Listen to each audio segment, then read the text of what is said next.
Evvela Ramazan ayındayız. Rabbim bu Ramazan'ı tüm ümmeti Muhammed'e hayırlı eylesin. Rabbim ümmeti Muhammed'in tüm sıkıntılarını gidermeye vesile eylesin. Bugün Ramazan'ın 15. günü.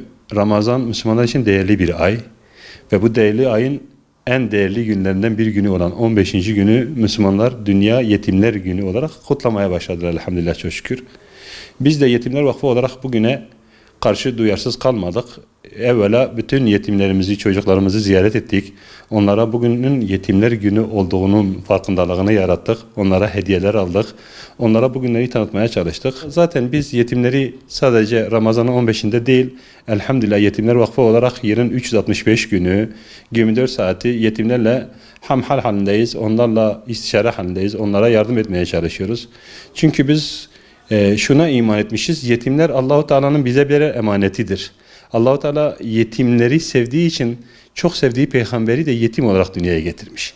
Bu da eğer yetim değerli olmasaydı Allah'ın en çok sevdiği peygamber yetim dünyaya gelmezdi anlayışını bizde uyandırıyor. Onun için biz yetimleri her zaman Allahu Teala'nın bize bir emaneti, Peygamber sallallahu aleyhi ve sellemin bize bir emaneti olarak görüyor.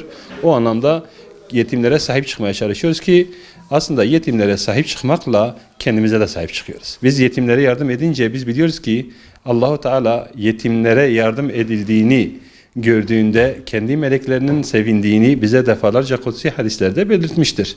Peygamber sallallahu aleyhi ve sellem yine bir hadisinde ben ve yetime sahip çıkan parmaklarını da şöyle yan yana getirerek cennette şöyle yan yana komşu olacağız diye buyurmuş ve mükafatının yüksek olduğunu bize bildirmiştir.